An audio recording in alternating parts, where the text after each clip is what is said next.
આપણે જોઈશું સક્રિયકરણ ઉર્જા.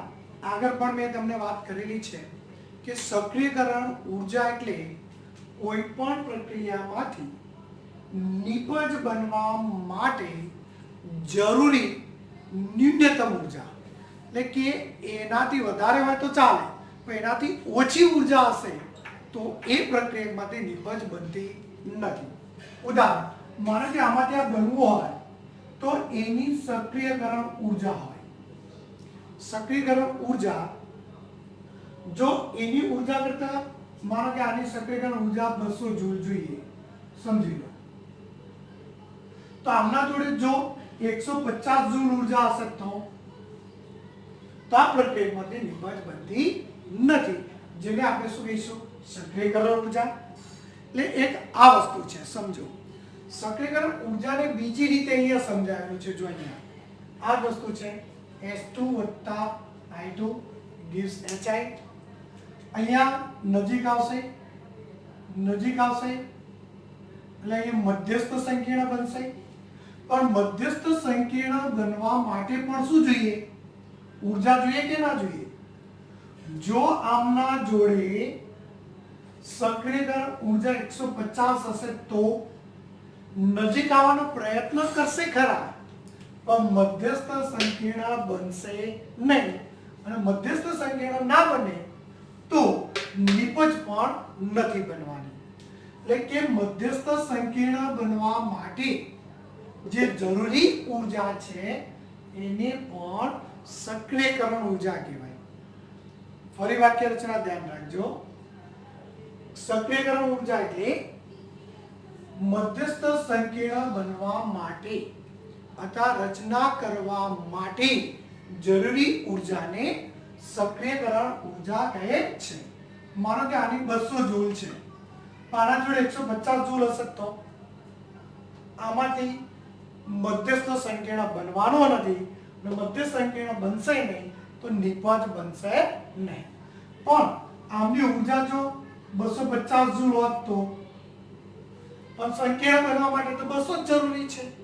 એના કરતાં વધારે હશે તો પણ, એટલે કે આમાંથી 200 જૂલ ઉર્જા વાપરશે અને એમાંથી નિપજ શું કરશે? બનશે. એટલે વાક્ય ધ્યાન રાખવાનું છે કે સક્રિયકરણ ઉર્જા એટલે કે પ્રક્રિયા કરવા માટે જરૂરી ઉર્જા છે. પણ સક્રિયકરણ ઉર્જાને આપણે ગતિ ઉર્જા સાથે થોડીક સમજાવું. દાખલા તરીકે હવામાં હાઇડ્રોજન છે, I2 પણ છે, સમજી લો.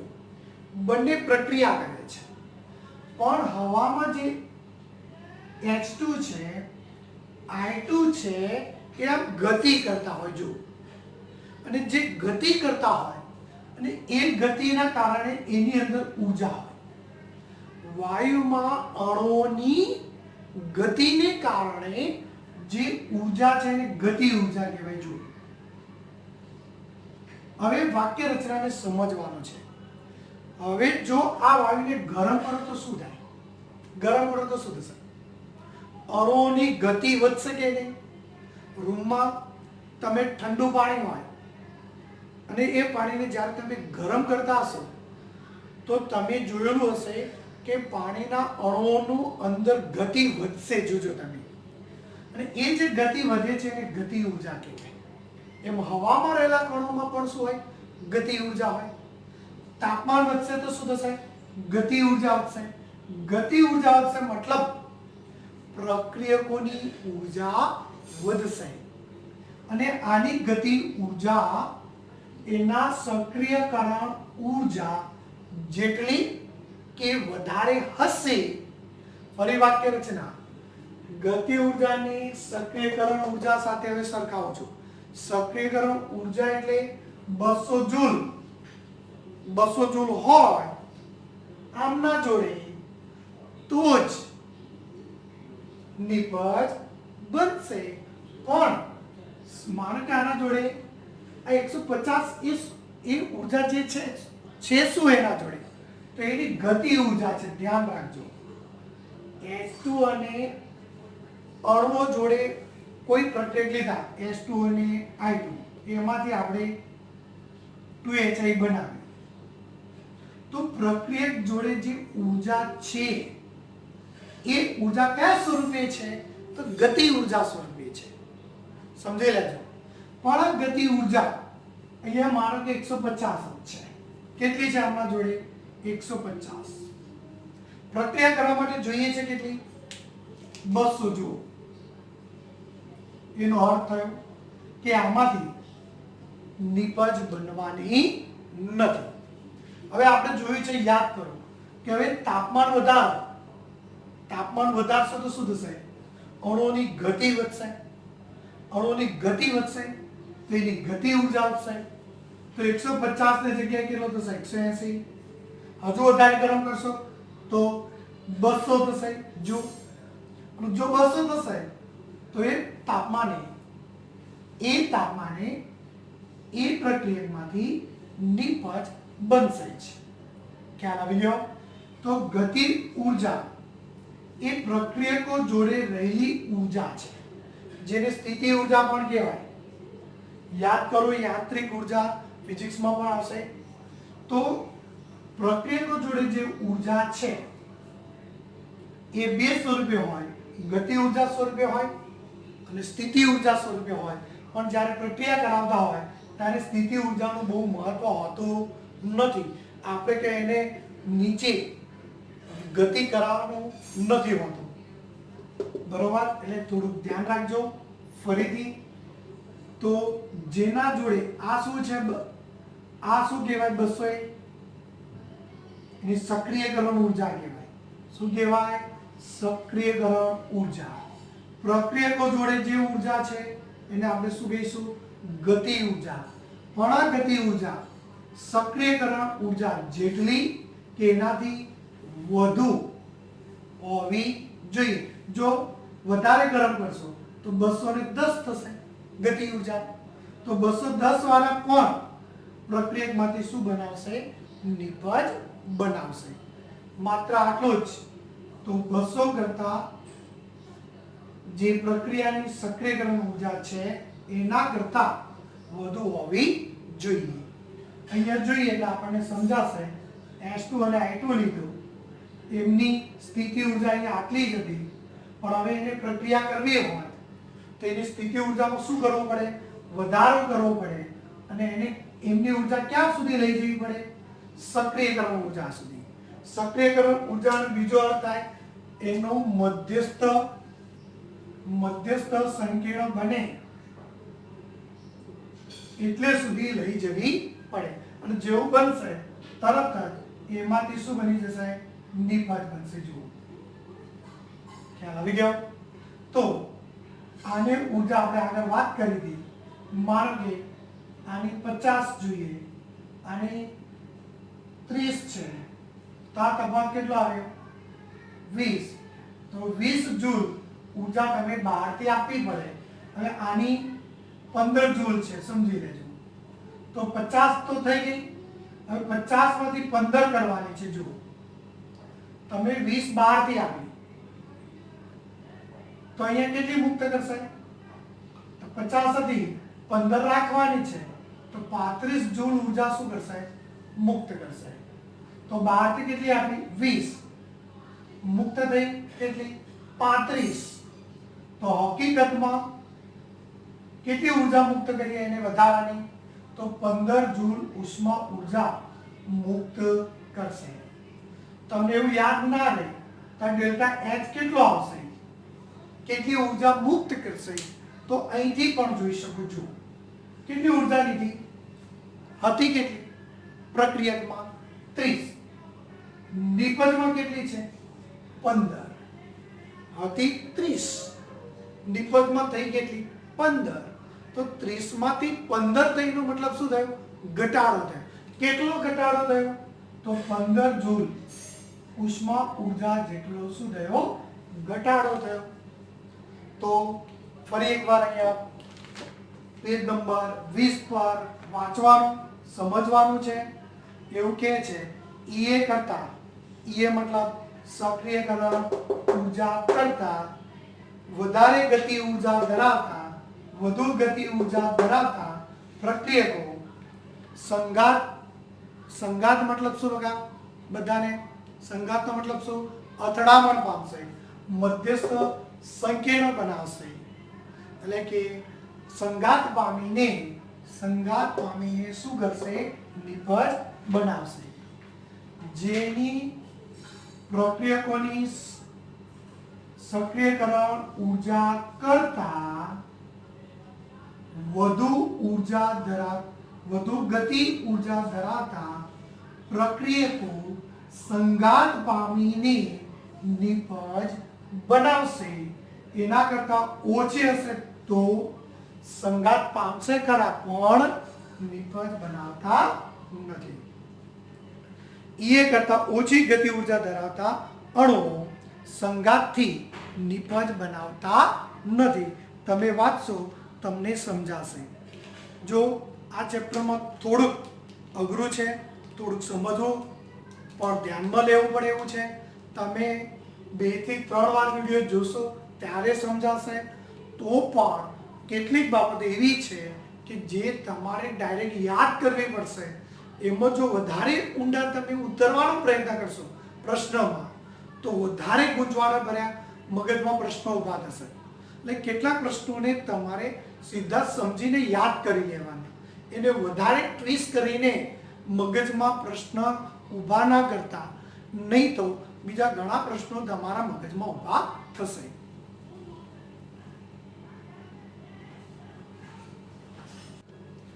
હવે આપણે ટોપિકને થોડુંક આગળ વધારે સમજવાનો પ્રયત્ન કરીએ. ગતિ ઉર્જાને તો એ ગતિ ઉર્જાને ડિટેલમાં સમજાવવાનો પ્રયત્ન બોલ્ટ્ઝમેન અને જેમ્સ ક્લાર્કે કર્યો હતો. એમને એવી રીતે પ્રયત્ન કર્યો સમજાવવાનો તો એને વાયુમય પ્રક્રિયકો લીધા. વાયુમય એટલે કે આપણા હવાના પ્રક્રિયકો સમજી લો તમે. તો વાયુમય પ્રક્રિયકો લીધા. તો તમને વાત કરું તો આપણા રૂમની અંદર જેટલા હવાના કણો છે, માનો કે વાયુના કણો છે, એ બધા શું કરતા હશે? ગતિ કરતા હશે. પણ બધા જ અણુઓની ગતિ એક સરખી હશે? ના. કોઈનો વેગ વધારે હશે, કોઈ ધીમા વેગથી ગતિ કરતો હશે, કોઈ બહુ જ ધીમો વેગ હશે, કોઈનો વેગ શું થશે? વધારે હશે. તો આ અણુ એકબીજા સાથે શું થતા રહે છે? અથડાતા રહે છે. અથડાશે તો દિશા પણ બદલાશે, એમનો વેગ પણ શું થશે? બદલાશે. એટલે એને શું પ્રયત્ન કર્યો પહેલા? તો જે પ્રક્રિયકો લીધા હતા એ પ્રક્રિયકોની ગતિ ઉર્જાનો અભ્યાસ કર્યો. માનો કે એને ઉદાહરણ આપું કે આપણે આપણા રૂમની અંદર જે પ્રક્રિયકો છે એ માનો કે 10 લાખ છે, પણ 10 લાખ પ્રક્રિયકોની ગતિ ઉર્જા કેવી હશે? અલગ અલગ હશે. અને એ ગતિ ઉર્જાને અને અણુઓની સંખ્યા સાથે સંબંધ દર્શાવતો એમને આલેખ આપ્યો. આલેખ આ રીતે આપ્યો, જો સમજવાનો છે. આલેખમાં અહીંયા ગતિ ઉર્જા શબ્દ આવશે. ગતિ ઉર્જા, અણુઓની ગતિ ઉર્જા એટલે કે 0,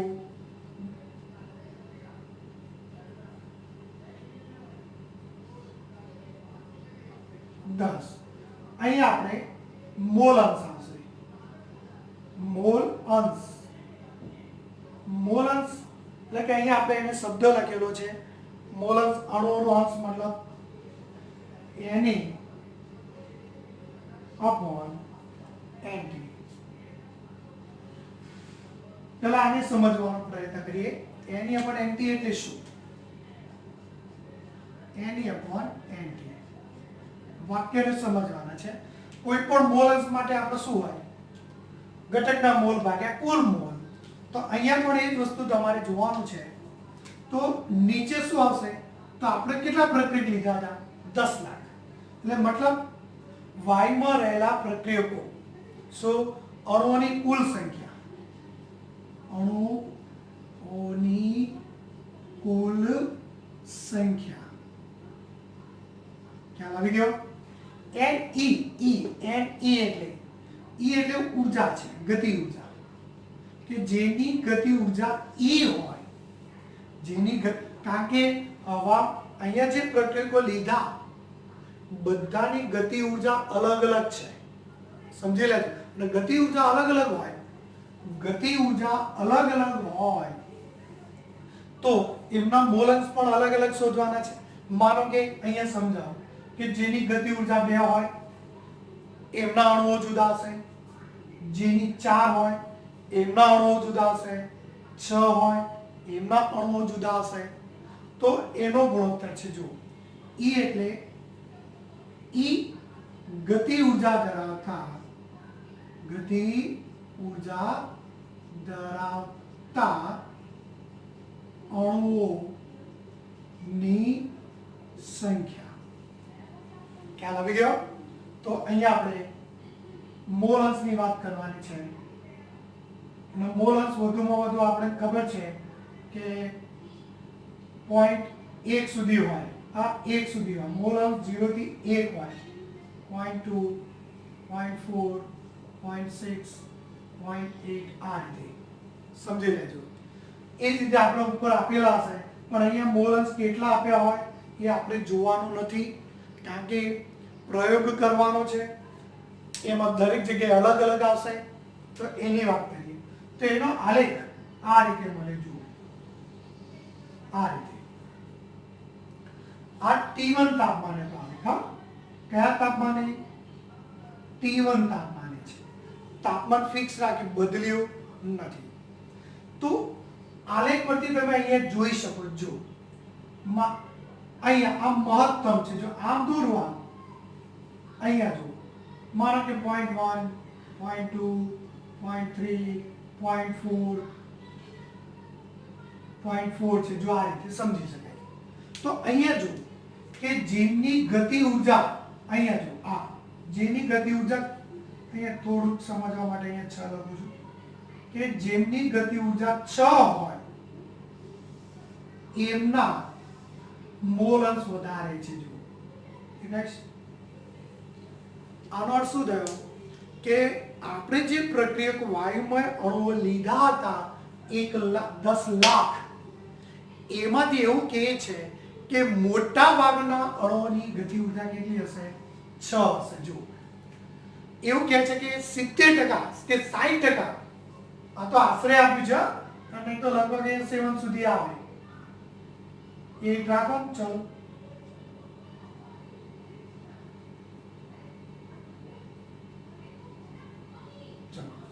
તો મોટા ભાગના અણુઓની ગતિ ઉર્જા કેટલી હશે? 6 હશે. એનો મતલબ એવો નથી, આલેખ પરથી એ પણ જોઈ શકાય કે જેમની ગતિ ઉર્જા 2 હોય ને એવા અણુઓ હશે. અહીંયા જો હવામાં જેમની ગતિ ઉર્જા 4 હશે એના પણ હશે, જેમની ગતિ ઉર્જા 8 હશે એમની પણ હશે, એમની ગતિ ઉર્જા 10 હોય, જો જેમની ગતિ ઉર્જા 10 હોય દેખાય.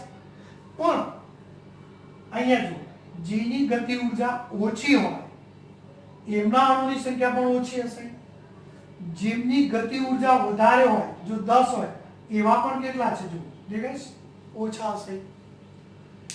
તો આપણે જે પ્રક્રિયકો લીધા એમાં કેટલાક પ્રક્રિયકોનો વેગ ધીમો હશે, કેટલાક પ્રક્રિયકનો વેગ ખૂબ જ વધારે હશે અને મોટા ભાગે પ્રક્રિયકનો વેગ મધ્યમ પ્રકારનો એટલે કે 6 ની આજુબાજુ હોવો જોઈએ.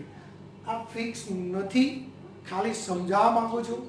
હું એટલું જ સમજાવવા માંગુ છું કે આપણે જે પ્રક્રિયકો લઈશું 10 લાખ માનો કે પ્રક્રિયક લીધા તો 10 લાખ પ્રક્રિયકોની ગતિ ઉર્જા એક સરખી હોતી નથી.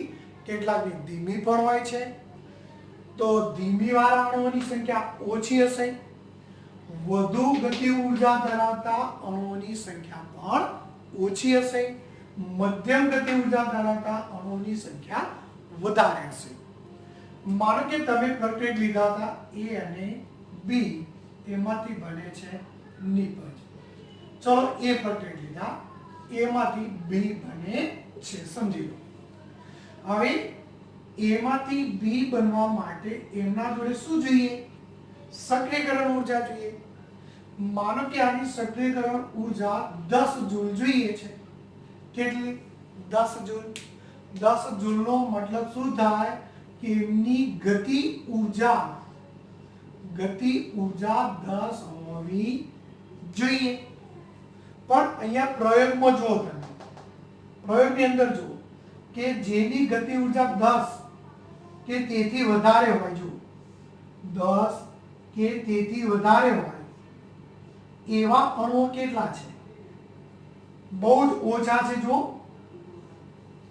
કે જેમની ગતિ ઊર્જા 10 હોય કે તેથી વધુ હોય એવા જ એમાંથી શું થશે? બી બનશે. બધા જ એમાંથી બીમાં રૂપાંતર થતા નથી, કારણ કે એની જે છે ગતિ ઊર્જા, એના બધા જ અણુઓની ગતિ ઊર્જા 10 જૂલ કરતા વધારે નથી. જેની છે એ જ એમાંથી બી બનાવશે. એટલે યાદ રાખજો, ઘણીવાર તમે જોયું હશે કે બધા જ પ્રક્રિયકમાંથી નિપજ નથી બનતી. કેમ? કારણ કે બધા જ પ્રક્રિયક જોડે સક્રિયકરણ ઊર્જા હોતી નથી. મતલબ સક્રિયકરણ ઊર્જા જેટલી ગતિ ઊર્જા હોતી નથી. હવે આગળ મેં એક વાક્ય કીધું હતું કે તાપમાન 10°C વધારતા પ્રક્રિયા વેગ બમણો થાય. પ્રક્રિયા વેગ શું થશે? બમણો થશે. કેમ થશે એ હું હવે તમને ફરી સમજાવું. આ પ્રયોગ કેટલા તાપમાને કરાવ્યો હતો? T1 તાપમાને. હવે એનું જો તાપમાન તમારે વધારવું હોય તો મારે શું કરવું પડશે? ગરમી આપવી પડશે. હવે જો હું ગરમી આપીશ તો વાયુઓની ગતિ ઊર્જા શું થશે? વધશે કે નહીં? સમજો કે અણુઓની ગતિ ઊર્જા ક્યારે વધે? કે તાપમાન વધે તો. હવે હું તાપમાન વધારીશ તો એની ગતિ ઊર્જામાં શું થશે? વધશે. ગતિ ઊર્જા વધશે તો આનો ગ્રાફ પણ શું થશે? આમ બદલાશે. જુઓ, આ ગ્રાફ કયા તાપમાને આવ્યો? T1 + 10 તાપમાને આવ્યો. જુઓ, આ T1°C હતું, અહીંયા 10°C શું થયું? વધારી. જુઓ, કારણ તમે 10 લાખ પ્રક્રિયક જ લીધા હતા. સમજી લો, T1 તાપમાને જ પ્રક્રિયા કરાવી હતી. પણ 10 લાખમાંથી પહેલા કેવું હતું કે જેની ગતિ ઊર્જા 10 હતી એવા માત્ર 50,000 હતા. જેમની જોડે ઊર્જા 10 જૂલ હોય કે તેથી વધુ હોય એવા 50,000 જ એ પ્રક્રિયક હતા. મતલબ 50,000 નું જ એનું બીમાં રૂપાંતર થયું. હવે આપણે શું કર્યું? 10°C તાપમાન વધાર્યું. 10°C તાપમાન વધારવાથી શું થશે? બધા જ અણુઓની ગતિ ઊર્જા વધશે. જો 2 વાળાની 3 થશે, 4 વાળાની 6 થશે, 6 વાળાની 8 થશે. એ રીતે બધા જ પ્રક્રિયકોની ગતિ ઊર્જા શું થશે? વધશે. તો આલેખ જો જમણી બાજુ ધકેલાશે. જો આમ કહેવાય, આ ગ્રાફ છે ને, આમ જો કઈ બાજુ ધકેલાયો? જમણી બાજુ. હવે જમણી બાજુએ અહીંયા 10 વાળા પકડો. છો 10, જેમની ગતિ ઊર્જા 10 હતી. જો પહેલા કેટલા હતા? અહીંયા 50,000 જ હતા કે જેમની ઊર્જા 10 થી વધારે હોય. હવે ડબલ થઈ ગયા. જો દેખાય છે? 50,000 ની જગ્યાએ 1 લાખ થયા કે જેમની ગતિ ઊર્જા 10 કરતા વધી ગઈ. વાક્યને ફરી સમજજો. તો પહેલા 50,000 માંથી જ નિપજ બનતી હતી, હવે 1 લાખ માંથી બનશે. જો પહેલા 50,000 માંથી બનતી હતું. કારણ કે નિપજ કોણ બનાવે? કે જેની ગતિ ઊર્જા એના સક્રિયકરણ ઊર્જા જેટલી હોય એ જ બનાવશે. બીજા કોઈ કામના જ નથી તમારે, કારણ કે નિપજ બનાવવાના જ નથી. તો હવે પહેલા 50,000 બનાવતા હતા તો 50,000 ને આધારે વેગ હતો. હવે 1 લાખ બનાવે છે. જો તો 1 લાખ ને આધારે થયું તો પ્રક્રિયા વેગ શું થઈ ગયો? બમણો થયો કે ના થયો? જો પ્રક્રિયા કરતા અણુઓની સંખ્યા બમણી થઈ, મતલબ પ્રક્રિયા વેગ પણ બમણો થયો. જુઓ તો પ્રક્રિયા વેગ શું થશે? બમણો થાય. ખ્યાલ આવી ગયો? તો ફરી વાક્યોને સમજવાના છે, એને ધ્યાનમાં લેવાનું છે અને યાદ રાખવાનો પ્રયત્ન કરવાનો છે. એટલે કે 10°C તાપમાન વધારતા 10°C તાપમાન વધારતા સક્રિયકરણ ઊર્જા ધરાવતા અણુઓની સંખ્યા શું થઈ? બમણી થઈ. માટે પ્રક્રિયા વેગ બમણો થાય છે. એટલે અહીંયા ધ્યાન રાખજો, અહીંયા સમજવાનો છે. એટલે કે છે કે આને આપણે શું કહેવાય? મહત્તમ સંભાવ્ય ઝડપ ગતિ ઊર્જા. શું લખીશું? મહત્તમ સંભાવ્ય ગતિ ઊર્જા. મહત્તમ સંભાવ્ય ગતિ ઊર્જા મતલબ કે જેની ગતિ ઊર્જા 6 હોય એવા અણુની સંખ્યા સૌથી વધારે હશે, જેને મહત્તમ સંભાવ્ય ગતિ ઊર્જા કહેવાય. ખ્યાલ આવી ગયો? મહત્તમ સંભાવ્ય એટલે કે આ રૂમની અંદર સૌથી વધુ ગતિ ઊર્જા ધરાવતા, જેની ગતિ ઊર્જા 6 હશે એવા અણુઓની સંખ્યા વધારે છે. એટલે આને સમજાવવાનો પ્રયત્ન કોને કર્યો? તો બોલ્ટ્ઝમેન અને જેમ્સ ક્લાર્કે સમજાવવાનો પ્રયત્ન કર્યો હતો. તો એની અંદર આધારે હું સમજાવું તો પહેલો જે આલેખ હતો એનું જે શિખર છે એને મહત્તમ સંભાવ્ય ગતિ ઊર્જા કહે છે. એથી ધ્યાન રાખજો, મહત્તમ સંભાવ્ય ઊર્જા આ મૂલ્યથી ઉપર કે નીચે સંખ્યા શું થશે? ઘટતી જાય છે. એટલે કે જેની ગતિ ઊર્જા 6 હોય એવા અણુઓ વધારે હશે, જેની ગતિ ઊર્જા 8 હોય એવા અણુઓ ઓછા હશે, જેની ગતિ ઊર્જા 10 હોય એવા અણુની સંખ્યા પણ ઓછી હશે. એ જ રીતે આ બાજુ જાઓ, નીચે તરફ આમ, તો જેની ગતિ ઊર્જા 4 હોય એવા અણુઓની સંખ્યા પણ ઓછી હશે, જેની ગતિ ઊર્જા 2 હોય એની પણ ગતિ ઊર્જા ઓછી હશે. તો આના આધારે આપણે ગતિ ઊર્જાને સમજી શકાય. ખ્યાલ આવી ગયો? અહીંયા બીજો આલેખ આપ્યો છે. એ આલેખમાં શું કહે છે કે 10°C તાપમાન વધારતા આલેખ જમણી બાજુ તરફ ધકેલાય છે. અને આ ભાગ જે છે જો અહીંયા બતાવેલો છે એ તમારે સમજવાનો છે કે 10°C વધારતા સક્રિયકરણ ઊર્જા ધરાવતા અણુની સંખ્યા બમણી થાય છે. માટે પ્રક્રિયા વેગ બમણો બને છે. બરોબર? તો પેજ નંબર 22 માં તમે સમજવાનો પ્રયત્ન કરશો એટલે તમને સમજાશે. પછી દાખલો આપેલો છે પેજ નંબર 22 ઉપર, એ પણ તમારે સમજવાનો છે. ત્યારબાદ પેજ નંબર 23 ઉપર પણ દાખલો આપેલો છે, એ પણ તમારે સમજવાનો છે. હવે પેજ નંબર 23 પર ઉદ્દીપકની વાત કરી છે. જો કોની વાત કરી છે? ઉદ્દીપક. તો આપણે એ ઉદ્દીપકની આપણે ચર્ચા કરીશું.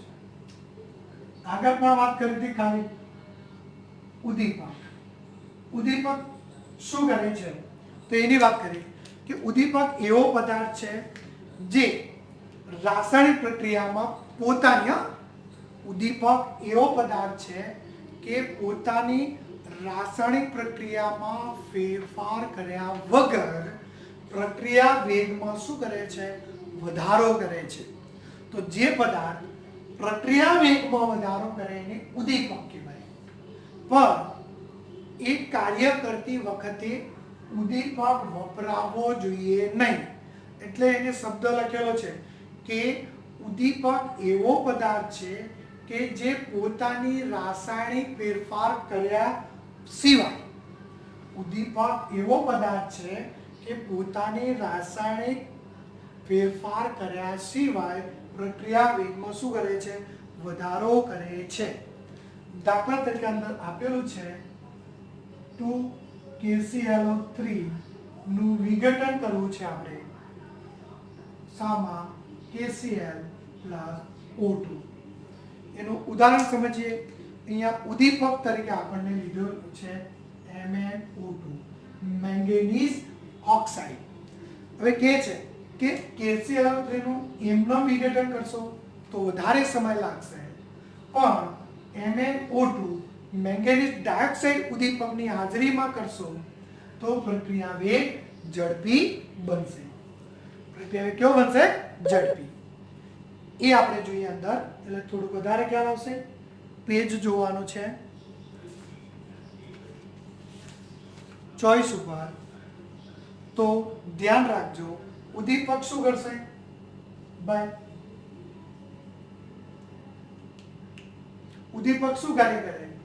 તો ઉદ્દીપક શું કરશે? પહેલા પ્રક્રિયક સાથે જોડાશે. ઉદ્દીપક સાથે જોડાઈને મધ્યવર્તી સંકીર્ણ બનાવશે. મધ્યવર્તી સંકીર્ણ. અને ત્યારબાદ એમાંથી શું બનશે? નિપજ બનશે અને ઉદ્દીપક અંદરથી પાછો મળી જશે. સમજી લો કે આ પ્રક્રિયક છે, બરોબર? આ ઉદ્દીપક છે. હવે પ્રક્રિયકમાં જ્યારે પ્રક્રિયક ઉદ્દીપક સાથે જોડાશે એટલે મધ્યસ્થ સંકીર્ણ બનાવશે, અને મધ્યસ્થ સંકીર્ણ બનાવ્યા બાદ એમાંથી શું બની જશે?